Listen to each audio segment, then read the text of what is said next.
Welcome to One Girl in All the World, a Buffy the Vampire Slayer rewatch podcast where we recap each episode in order and discuss. I'm Ashley, Buffy superfan. Kimmy, Buffy newbie.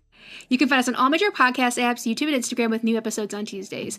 We are season 5, and we've been... Does it feel like we're flying through season 5? Because it feels like it to me. Yeah, actually. I mean, it's weird that we're in season 5, honestly. Yeah, and we're already on episode 4 of season 5. Yeah. I feel like we're going through it really quickly, and I don't know if that's just because it's my favorite season, but... No, I would feel the same way. Okay. It was one on that. All right, so we are talking Out of My Mind, which is a good episode, even though it's pretty Riley-centric. Yeah, it's, you know what, I did like it. I didn't like it as much as the last episode. Yeah. Replacement? Yeah, but it was still good. Much better than episode 2. The real me. I'm trying to remember. You're doing really good because I'm backwards. just flipping through my notes because I'm like, oh, what was that again? Okay. Yeah. Anyway. Yeah. Season 5, episode 4. Yep. Solid. Out of My Mind. Okay. So, Out of My Mind originally aired on October 17th, 2000, written by Rebecca Rand Kirshner and directed by David Grossman. And the synopsis is, Buffy is in a race against time when the physical after effects of Riley being used as a lab rat by the Initiative threatens his very life. When Riley stubbornly refuses help and goes into hiding, Buffy reluctantly turns to Spike for help, but he takes advantage of her situation for his own plot to rid his life of the Slayer once and for all. Yeah. Very, very dramatic. He tries. He never gives up. He doesn't know what's good for him. No, he's very, what's that word? He's, Determined? Determined. Gotta give him props for that. Okay. Got my Kiss the Librarian mug with my wrong tea in it, and we're all good. First world problems. Unlabeled tea, wrong tea. All right. So, as usual, we start out the episode in a graveyard. Yeah. And Buffy is out. Honestly, we always say patrolling, and remember in the beginning she used to call it hunting, and then that switched, and then they didn't like the term hunting because it made her seem like animalistic or like a killer. But I would say that she's like hunting in this scene for sure. Yeah, like we got vampires popping out of fresh graves, and she's just like already there. Yeah, she's already on top of them before she knows they're gonna come out. She's up on top of a mausoleum. Yeah, like ready to pounce. Like she's hunting. She's in it. It's cool. Like I don't think we see her do much of this where can sense that it's coming up out of the grave and it's already on top of it. Like, it's got to be that extra training she's doing with Giles. It's all those crystals that are balancing when she's doing her headstand. In her headstand. Yeah. Obviously. So she's taking them out, no problem. And then Riley shows up and is kind of engaged, also like getting involved fighting the vampires. And she's kind of like, I was in my zone. Yeah. And you've got me out of my zone. But she tries not to like seem annoyed. Even though she's clearly annoyed. Yeah, I said Riley shows up to, air quotes, help. Help. Go home. I'm helping. I'm helping. Because I have no identity outside of killing these things. So I can't just be a normal guy. Because he's lacking purpose right now. So. He is. There's a lot of that going around. Even though Xander and Giles are very much on the tail end of that experience. They're finding purpose and everything. Yeah. Riley's in the thick of it. It's like I'd say that's like a recurring theme in the show, actually. Mm-hmm. Yeah. So they're patrolling, and then when she's about to get another vampire, Spike shows up and tackles that vampire. Come on, people. These guys, get out of here. This is my job. She's like, why do I even show up? I could be home. I could be up with my feet up, and these two could be dilly-dallying around that graveyard. But so Spike just wants a little bit of violence before bedtime. And he does get hit in the vampire does hit him in the face, and Buffy stakes them. So she's annoyed so she's kind of talking to Spike, annoyed at him. And then Spike says, Riley says, yeah, you shouldn't be out here. And then Buffy kind of gives side-eye. Priceless. Side-eye to Riley. And, Spike doesn't miss a thing. No, he doesn't. He's like, oh. I saw that. I'm not the only one that's I'm not the only one that's not welcome. Like, why don't you go home and, like, knit and all of this. So. And Buffy's like, damn. Like, he just outed me. because I had to give Riley the side-eye because I was annoyed that he showed up. Spike picked up on it. And, of course, exploited that to the fullest that he could. So, Buffy tells Spike to go home, and he tastes his own nose blood, which Buffy is disgusted by. Yeah, that's pretty gross. He's like, hey, I'm a vampire. It's blood. Like, what do you expect? I'm like, okay, touche. That's like the least grossest thing a vampire can do, I feel like, is taste their own. I guess, yeah, blood. Okay. I mean, So Buffy and Riley walk home. What were you gonna say? What? I was gonna say, is it like when they take the blood, is it like that recycles through them? Like, is that somebody else's blood that came out of his nose? Oh, I don't know. That's or is weird. it animal blood? Like, I don't know how that works. I think it's his blood. Doubt it. Is it? It's his like past human blood that's still working in there. I don't know. Didn't occur to me before. These are the questions. It's interesting that vampires can even bleed, honestly, since they're dead. Yeah, and their heart is not pumping anything. Yeah, so maybe they're just blood bags of like all the blood that they've drank, and it'll just pop out when there's a puncture, like in his nose. Sexy. All right, yeah. So Riley and Buffy are walking home, and Spike, he's like all angsty, and he's vowing to know the Slayer's blood. He's wants it. He said, I will drink from your neck like a chalice and all this stuff. And then he falls into a grave and hurts himself. Yeah. This is quintessential Buffy. This like scene where he's like, oh, big bad, I'm threatening, I'm going to kill you. Ah! And he falls into an open grave and hurts himself. So I say it's especially quintessential Spike. Yes. Yeah. I love him. So, when Riley and Buffy are walking home, Riley just talks about wanting to feel useful. And Buffy's like, no, it didn't bother me. It didn't bother me at all, honey. She's like, oh, God, go away. So, yeah, there's a little bit of shiznit going on there. Yep. So, we go to the credits, and we come back, and we're on campus. And so, Buffy is back in school, but it still hasn't been made clear where she's living. I think she's just living at home this semester. Oh, yeah, okay. Yeah. So Buffy and Willow are having an academic argument, which Willow is having. She's into it. She loves it. This is she's like, I've been waiting for this. And they're talking about college literature, which I actually took. I loved literature in university so much that I took like extra. Like I took 2 a semester or something like that. Yeah, same. Like that was my favorite class. If I could have majored in literature and thought I'd actually get a decent job out of it. I feel like you major in anything, and you're like, I don't know if I can get a job in that, whatever it is. I guess that's true. It's like hard. It's hard. Yeah. Adulting. It is. To that. But they're talking about college of literature, and they're enjoying it, especially Willow. Willow's in it. Yeah, and Buffy's talking about how she's really been like focusing on studying. She's really been focusing on slaying, and it's hard. Because she thought it was going to be like a montage where it shows her like falling asleep on her books and, flipping through pages and training. But it's not. It's slow and it's hurting her occipital lobe. Yeah, college is supposed to be fun. I mean. Yeah. This is not fun. But she's like really knuckling down on all of her responsibilities. So Buffy is going to go to training and she says, Willow, you want to come along? And she says, sure.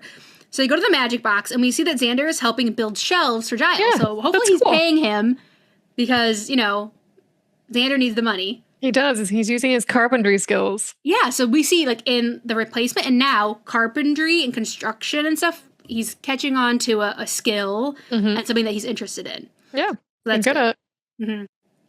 So Tara and Anya are also there, like, helping set everything up because they're still setting up the magic box. Buffy and Willow arrive, so, like, the whole gang's there. And there's a funny conversation that Willow and Giles have about the newt eyes. Do you remember that? Oh, yeah. Like, she's like, are these synthetic ones? For spells. Are these newt eyes? Like, well, they're salamander eyes. They're basically salamander eyes. That's what it was. And I like when Willow says something along the lines of, oh, well, for me, the newt name still means something. Yeah. That was funny. Love that.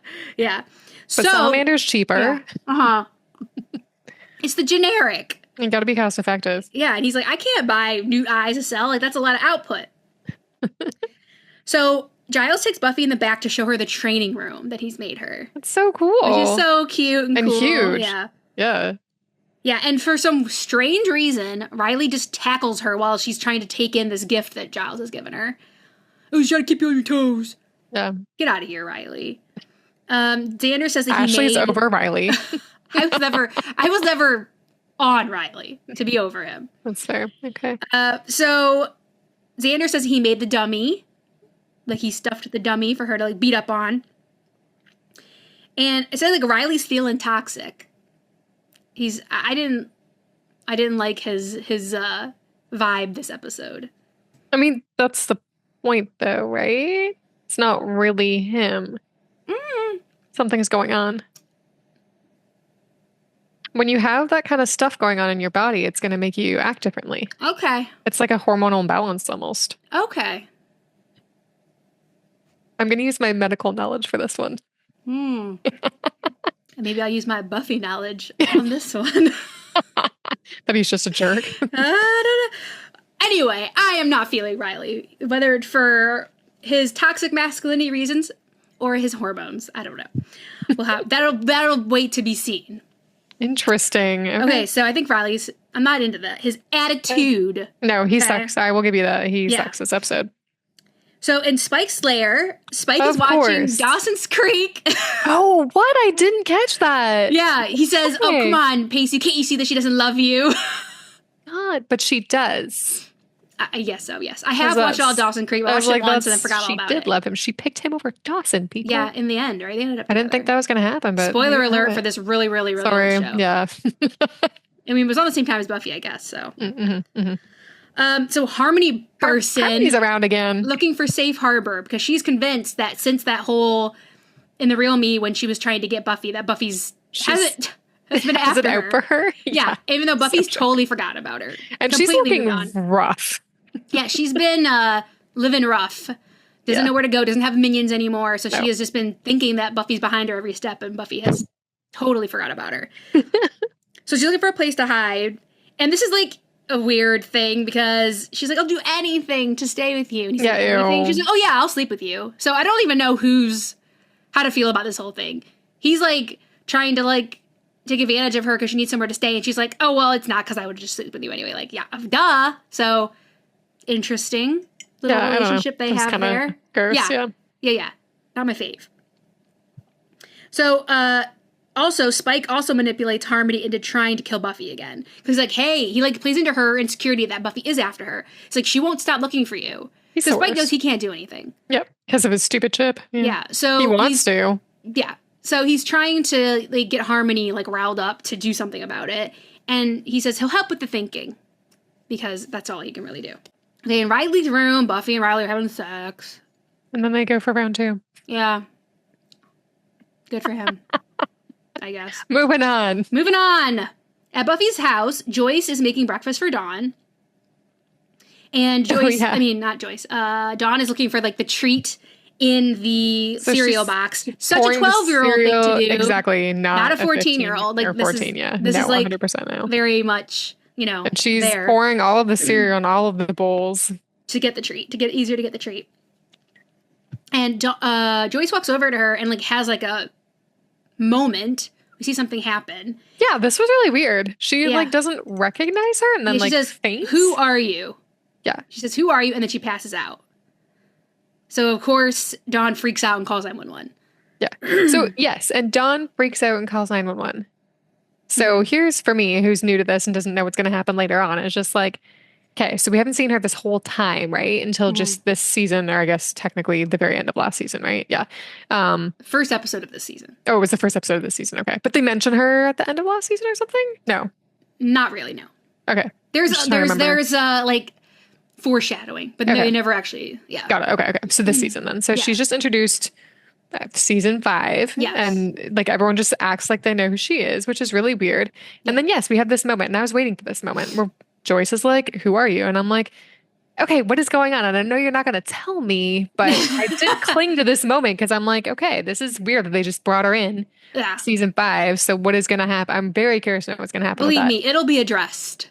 I'm it's not going to be addressed. That would be really annoying if it wasn't. But it's just interesting how her reaction, Dawn's reaction, was just to like, she didn't. Yeah.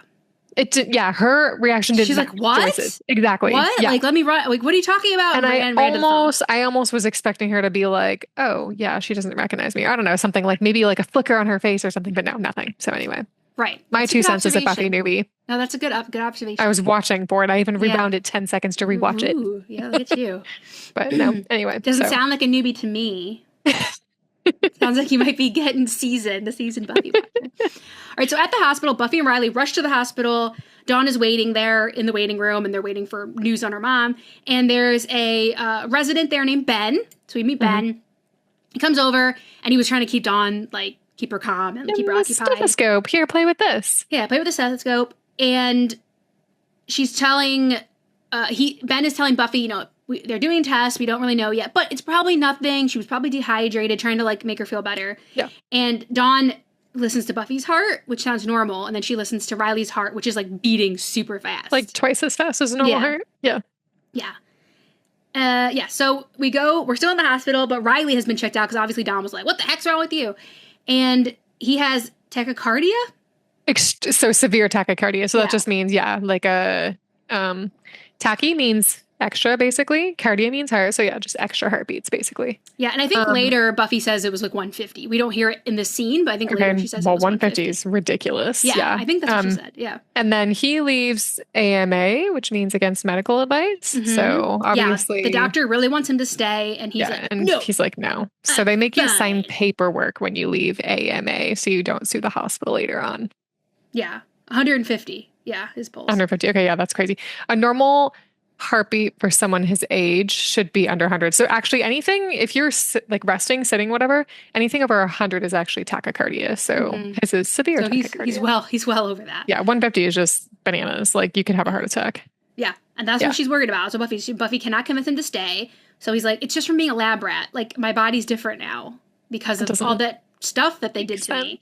Yeah. And so Joyce comes in and says she's good to go. So they all go home. At Buffy's house, she's getting Joyce her blanket on the couch, trying to make sure she's resting. And Buffy is upset she's embarrassed, she's embarrassed, yeah. Really, I mean, stuff like this just happens sometimes. Yeah, but people like, it scared everyone, made everyone go to the hospital. So yeah, I get it, but shouldn't. But Buffy's upset about Riley. So she's like, why he won't help himself, he won't go figure out what's going on. And I think it's Willow that says like, oh, too bad you can't talk to the initiative. Because, when they want to, they always keep track of you, but you can't keep track of them. And then Buffy's like, huh, okay. Yeah, that was a good tip. They're listening. Maybe they're listening. So Buffy goes to Riley's when he's not there, picks up the phone, and talks to the initiative. She just hears like a dial tone, and then there's a click, I think. And then she says, Riley's in trouble, and then hangs the phone up. So she's like, she knows that they probably are still keeping tabs on him. So this is the way she can communicate with them. Yeah. So at the basketball court, Riley's playing some b-ball. He's killing it very seriously. Damn, white boys can jump. Yeah, I'm blanking on his real name. Graham. Mark Blucas. Oh. Mark Blucas, who plays Riley. Real name, sorry. Oh, Riley. Okay. Yeah, he was like a college basketball player. Like his whole, yeah, like he was like he's like everything he knew before he started acting was basketball. So interesting that they chose this for him, and he's actually extremely good at basketball. Nice. Okay. So Graham with a few other agents show up and want to talk to him about his heart condition. Obviously, they've heard from Buffy, and they want him to get surgery like right now. You have to come with us. We have a doctor who can help this. And Riley, rightfully so to a degree, doesn't trust them. No, I know. Yeah. Like, you did this, you guys, not Graham, but the initiative and the government did this to me in the first place. Yeah, so he doesn't want to trust them. But he eventually agrees to go with them, but he's lying, and he punches Graham and runs. Yeah. Oh, Riley. And he runs away. So on campus, Graham finds Buffy and tells her, like, hey, we tried to talk to Riley, and he ran away. We don't know where he is. And Buffy is very upset about it with them. He tells her that he has hyperadrenal overload. Yeah. So adrenal glands, they're those little thingies that produce cortisol. So if you have an excess production of cortisol, it's going to make you ragey, irritable, have excess energy. So all of these things that he's experiencing Symptoms. actually Yeah. make sense. Yeah, and the way he explains it to saying. Buffy is more strength, less pain. Like more strength, no pain. He's not Yep. feeling what happened is happening to his body. Yeah. He tells her they have a specialist at Sunnydale General. Like we have to get him there. And then we see quickly Riley in the Initiative caves, just walking around in the caves. At the magic box, Buffy is talking to the gang, saying she can't find Riley. She's starting to freak out. She sends Anya and Xander to the docks to see if he's there. Willow and Tara to the school because he hid out at the ruins of the school previously, so maybe he's there again. And Buffy says, okay, well maybe he's in the Initiative cave somewhere that felt safe to him at one point. She's like, I don't know them. And Giles says, somebody knows, like we know somebody, like with his like meladin deficient head or something that his blonde hair that knows his way around. And Buffy says, oh, I just know Spike's doing something nasty. And then he's playing 20 questions with Harmony. Yeah, that was actually really funny. And the thing that she has is a bread box. Oh my God. Yeah, that was really dumb. So he's like, is it a sodding bread box? So they hear Buffy kind of like coming in. Harmony hides. And Buffy says she's going to pay Spike to help find Riley and bring him to the hospital. And he says, oh, is the enormous hall monitor sick? Was he going to die? And Buffy slaps Spike. So Spike is the one that gets bitch slapped. He doesn't get punched. He gets slapped, which is a whole nother, like, it's a whole other thing to be slapped rather than punched in the face. Laugh so hard. Yeah. And then he says, I'm going to need half since it means so much to you. She just rips the money in half and gives him half of the money. I mean, he should have expected that. He should know not to mess with her when she's in this kind of mood. Yeah. So we go to the hospital and Graham and the doctor are talking and the doctor's saying it might be too late already. Yeah. To get Riley to the hospital and make sure he's okay. And then Spike and Harmony come in and Buffy had told Spike, like, take him here. There's a doctor that'll work on him. Yep. And so Spike and Harmony show up, and they're like, "Hey, you're gonna do a little operation for us." Spike is so selfish. Yes. So in the Initiative caves, Buffy is looking for Riley, and then we go back to the hospital, and we see that they're in like a different room. Spike and Harmony have taken the doctor to this other place, and we find out, I don't know if we find out in this scene but it's like a teaching college. I took him to a medical teaching college. And the doctor says he's never done this before. This is like brain surgery. Yeah, like, you can't, every doctor, no, that's why we have specialties. Highly specialized thing, but it's basically, well, if you want to live, you'll figure it out. Oh, so he's going to force him to do it, and that it's a highly risky procedure. So at the Sunnydale High, we see Willow and Tara walking through, and they're trying to look for Riley. It's very dark, and Willow does a spell that's like, whoo, like a lot of like light. Yeah, that was pretty cool. And Tara's very impressed. She's like, where did you learn that? And Willow says, well, you had that little light, like a little Tinkerbell light, and she kind of expanded on that spell to make it like this huge, like, light encompassing the whole area that they're in. So in the caves, Buffy does find Riley, and he's just punching rocks, passing time. Saying, like, he doesn't feel it. He's doing it because he, like, can't feel anything, and he knows that's not a good sign. He should know that's not normal. Not good. I'm just going to keep punching him until I feel something. And he goes on this whole thing about how he doesn't want to be a normal guy for Buffy.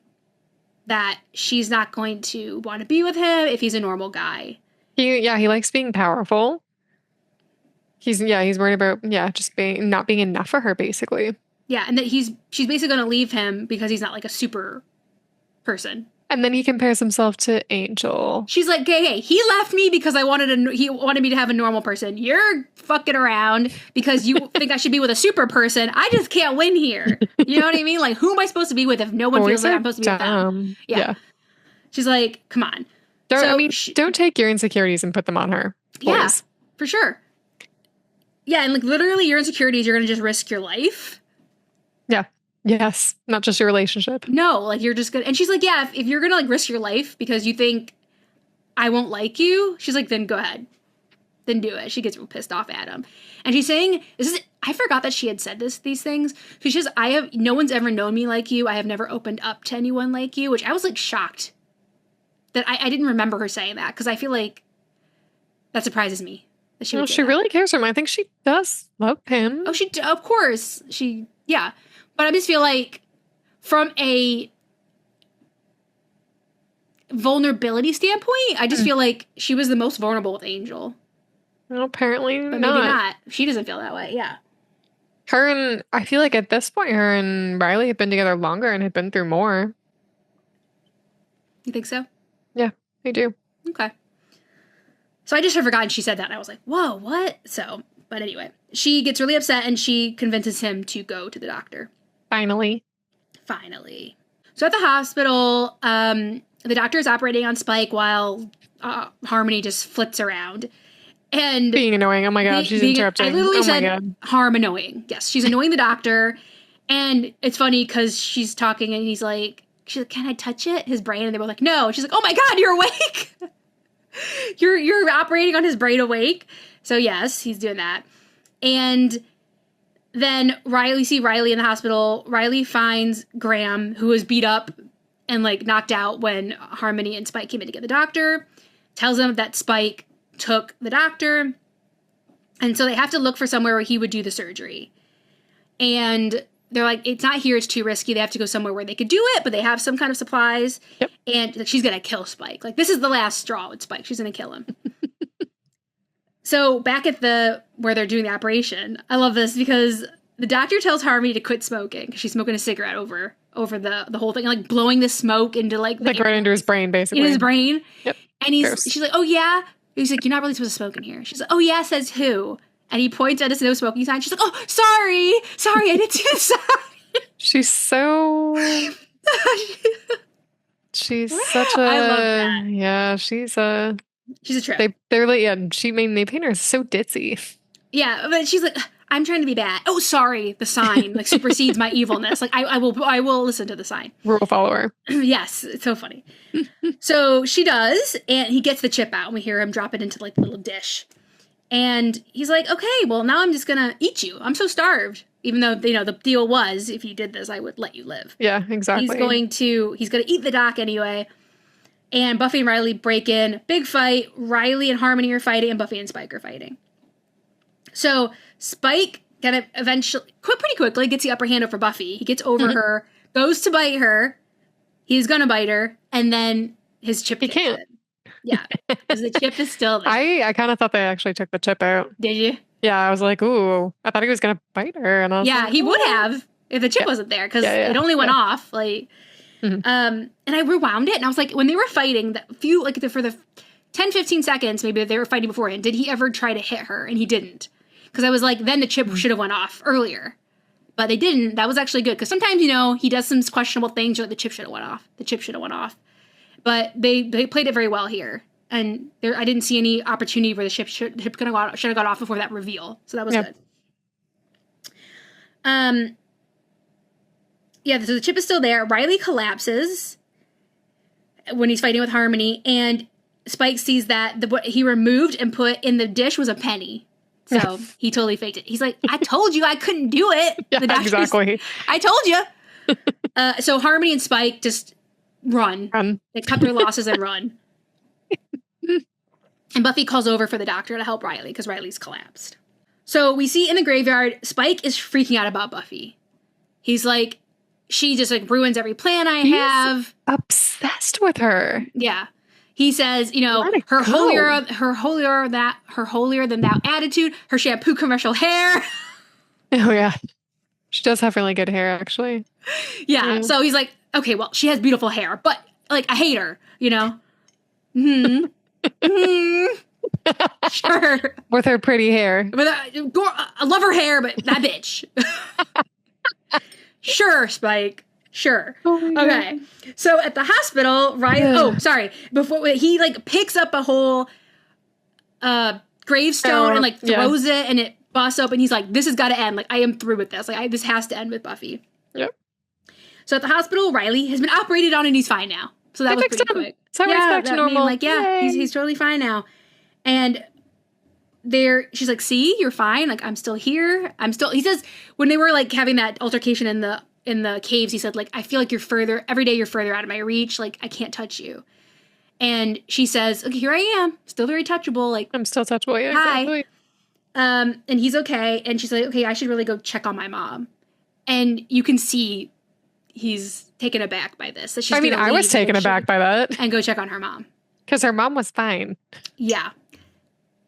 So, however you feel about that, that's what happened, right? Like, she wants to go check on her mom. He's like, oh, okay. Like, I'm essentially still on the operating table. Exactly. Okay. Yeah. If you're gonna still go. So, yeah, I think he's a bit shocked that she's just gonna run off right then. On campus, Graham is talking to Riley and says that, like, what are you doing? There's nothing left for you here. Like, we want you back. The military wants you back. Like, because everyone else kind of got, like, reassigned, I guess. And because obviously Graham is still in. And there's nothing for you in Sunnydale. And he's like, she's there. And he's like, okay, what? So now you used to have a mission. Boyfriend, and mission's true love. Now you're mission's boyfriend, mission's true love. Yikes. And Riley's like, ouch. But Graham's like, what are you doing? You're just going to be a sidekick for the rest of your life? You think my face is red usually? Wait till we get to that scene. Oh.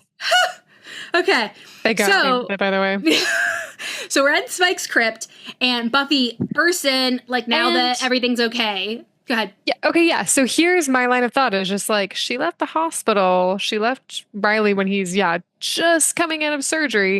And it's like, I better go check on my mom. And I'm like, this is why she left. Because she's pissed at Spike fucking everything up. So I'm like, okay, I get it now. I mean, she said, like, this is it with him. He is like, my sympathy for him for, like, not being able to kill anything. Like, not her sympathy for him, but, like, being like, oh, I can't hurt him because he's harmless now. So she's like, that has run out. Like, he is trying everything to undermine us at every moment. Adam, this, that, whatever. So she bursts in there, and she's like, yeah, I'm going to stake you. I should have done it a long time ago. And he's like, okay, yeah, you know what? He calls her bluff. Just do it. So she goes to, like, stake him, and she hesitates. And then he grabs her and kisses her. Yeah. He kisses her. Pull away quickly enough. She doesn't pull away. But then she does, and they're both looking at each other like, oh, shit, what just happened? Like, this is not right. This is bad. And then she grabs him, and they're kissing. Ugh. And then she's like, I want you. And he's like, I love you. And it was like, oh, my God. Everybody's freaking out. And then Spike wakes up from this dream. And it was a dream. And it was a dream. And he is very shook. He is shook. Harmony's sleeping next to him in their bed. He is shook. And he's like, oh, no. Like, please, no. That was my reaction as well. And that's the end of the episode. Everybody. Yes. I wonder how many people, when they were watching this episode for the first time, felt that this sort of reaction like I did. Hanging from the ceiling fan the first time I watched this. You know when you have like these like cartoons or whatever, and you scare a cat and they're like up on the ceiling? That was me when I first watched this episode. Yeah, very good. Very good last scene. Anyway, I know what your favorite scene is. So yeah, what the hell? So you thought it was real the whole way through? Yeah. I mean, I think they set it up really especially because, like I nicely. said, when she left the hospital, I was just like, and then she shows up at Spike's. I'm like, oh, okay, she didn't just go leave Riley to check on her mom, because that's sus. And she knows that Riley would have been like, don't go after him alone, even though he is whatever Harmony's with him. Like, he would never want her to go by herself. So yeah, she would have lied to go get him, to go get Spike. But she apparently went to go check on her mom. Yeah, and like Spike was very much like, I'm at the end of my tether with her. Buffy was very much like, I'm at the end of my tether with him through this episode. So to have them come to this like confrontation, like, yeah, it made sense. Even though it didn't really happen. Yeah. So they played it really well. Yeah. So Spike has a romantic dream about Buffy. I was going to say a sex dream, but a romantic dream about Buffy. And that's the end of the episode. All right. So my favorite quote was interesting one. Like, I didn't even like remember it in the episode when I was like looking over quotes like online. 'Cause sometimes I do that, like to like remind myself like which quotes stood out. And when Willow and Tara are in the ruins of the high school and they're doing that slight spell, Willow says, better to light a candle than curse the damn darkness. Oh. And I was like, oh, that's very profound. That was a very good quote. I feel like that could go on a bookmark. Like, it doesn't have anything to do with like Buffy, really. But I was like, could be a tattoo. Yeah, instead of complaining about the darkness, light a candle. All right, wait, what was the exact quote again? Sorry, can you say it? Better to light a candle than curse the damn darkness. And I don't know if they stole that from somewhere. I didn't see any evidence that they did. But, like, I don't know if that was a reference to a quote by somebody else. But I was like, that is really profound. I really like that. I like it too. Yeah. And it's something that just, like, went over my head the first time. Or not the first time. Like, every time I guess I've watched this because I don't remember that line. Yeah, so I thought that was a good one. That was like a very And then good my one. favorite scene, this was so hard. So many good scenes in this episode. It was hard for other people. I don't know how you picked. In the scene too, but the end, obviously. Yeah. I put it's Buffy. It's Buffy. Yeah. Okay. Here for it. All right. Well, that was not my favorite scene, but fine. My favorite quote was it was just really funny when Buffy and actually this was my favorite scene too, I think, actually, when Buffy goes to find him at the caves and they have that talk, like where he's like, I'm not enough, and she's like, like, stop it, basically. Stop it. Yeah. I'm not enough. Stop it. And then when he compares himself to Angel and she's like, is this some macho pissing contest? I thought that was really funny. So, which it is actually. So this girl can't win. No, she cannot. Like, what the hell is she supposed to do? Like, somebody who's superhero on the weekdays and then normal on the weekends? Like, is that some kind of, like, joint custody thing? Is she supposed to be with Riley on the weekdays and Angel on the weekends? Like, what? Mm-hmm. She can't get it. She can't get it. Okay, so my stake rating was a 4.9. What? Which I know is... I forgot I rated it that high. Oh my God. For what? Sorry. Well, I wrote in all caps the last scene. All caps. But I'm saying this scene has, like, far-reaching consequences. I'll say that. So it is very important. I think it's important too because Riley was being very toxic in it, in my opinion. He has hyperadrenal. Medically explain it away. I feel like he's shown some of these before, not quite to this extent. But we'll see what happens. Okay.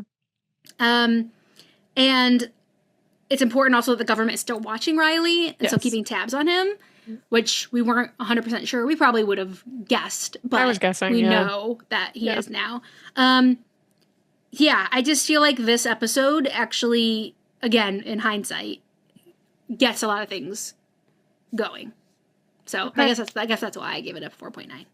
I understand why you wouldn't, though. No, definitely. I gave it a 4. I gave it a 4. Yeah. I like medical stuff. So when they talk about medical stuff, I loved that. Yeah, that's actually what gave it a higher rating for me. And that doctor, I thought it was really funny how he's just like, I can't do brain surgery. Like that whole scene between Spike and when they were going back and forth between Spike and the doctor and everything else. I really like that stuff. Yeah. So I like that stuff. I'm very intrigued by Joyce. That scene with her and Dawn. Mm-hmm. I'm like, obviously they're gonna have to, talk more about that. That has my interest piqued for sure. As for Riley and his toxic masculinity, I have to disagree with you. I don't really feel like I've seen it previously. I feel like he has at times shown his insecurities before, and I feel like those do come out negatively. Like whenever people have insecurities and like they come out, like I'm definitely guilty of this. Like it's not my best character traits. Yeah. So, and I feel like if they're going to continue on this line for him, then it's a change actually. Because I feel like before he's been actually pretty great. He's a really sweet guy. So if they continue with this, then it's just I feel like a bit of a character change for him. He's just going to continue to let his insecurities get the best of him, and it's just going to snowball. So that's fair.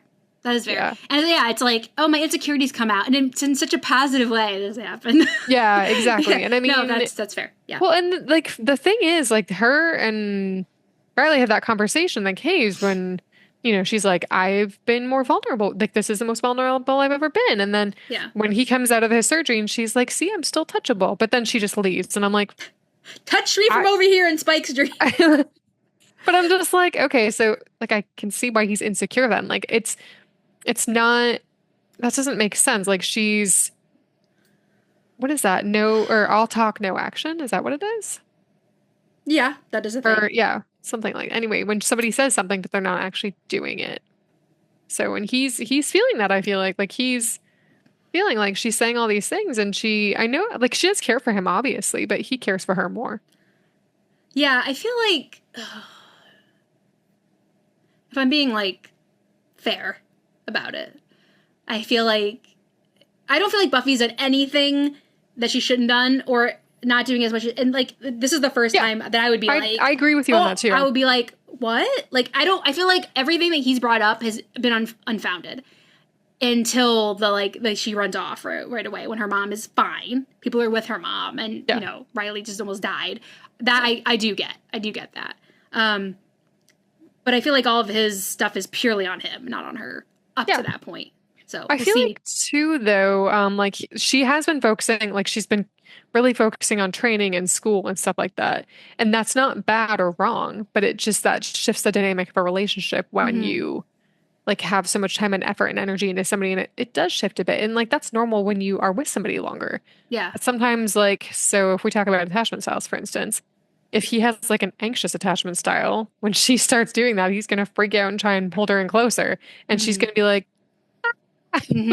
yeah. So I feel like I think that's what's going to happen here. And also remember that when you said that, it made me think of that time that they were going to hang out and she was like, oh, actually, I'm going with Giles to, you know, she like bailed on him. And I feel like this is common in relationships. Like, it's funny because like not funny, but I mean like it happens where like one person tries to like, you know, like make things closer, tries to fit things better, and then just the other person's like, too much. And instead of talking about it, they just keep drifting further apart. Yeah. Yeah. This was a good conversation. You made me think of Riley in a more sympathetic light. Okay, that's Thank good. you. And I don't need them to stay together forever. I understand that's probably in a silo. Not okay, in a silo, I think he was toxic in this episode, but we'll see. Yeah, that's fine. And I just like I feel like, and I'm not gonna say I'm a toxic masculine, obviously, but I've been Riley. I think that's why I empathize so much with it. Okay. I've been in that relationship where it's like where that happens, where I'm like, oh, let's try and get close to this person, and this other person's like, get away from me, like, and not in huge, glaring things, but just these little things, and it's like just nudging. Like. Exactly, nudging, but it just keeps happening, and then you're just like, oh my God, wait, come back. Right. Okay. Very so I think good. I just understand it. Yeah. Interesting. Okay, this was a good convo. Okay. Because I did. Those are good points. Okay. Did you have anything else to say about it? No, sorry, that was a lot. No, it was TMI, good. TMI to all the listeners out there. It's good. That was good.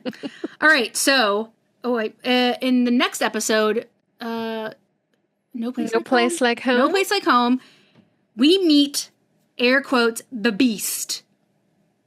What does the Beast look like? Do you think? God, okay. We meet the Beast? The Beast. Okay, if we're meeting a beast and you're putting it in quotes and it's like, what does this person look like? It's got to be something completely opposite than a beast, maybe. Like a unicorn? Okay. Okay, it's not Harmony's a unicorn, like, obviously. I worship you. But you're on the right. You're like not a fluffy wrong. teddy bear, you're on the right or track. You're on the like right track. something. What's like the opposite of beast? Like like a big fluffy teddy bear. I don't know. Let's say unicorn / fluffy teddy bear. I don't know. Something opposite to a beast. Okay. That's all I got. Okay. Okay. I like what you're thinking here. Okay, so that wraps up season 5, episode 4, Out of My Mind. Again, you can find us on all major podcast apps and YouTube and Instagram at One Girl All the World Pod. You can also email us at onegirlpod@gmail.com. Thanks for joining us, and we'll be back next week with season 5, episode 5, No Place Like Home. See you real soon. Bye.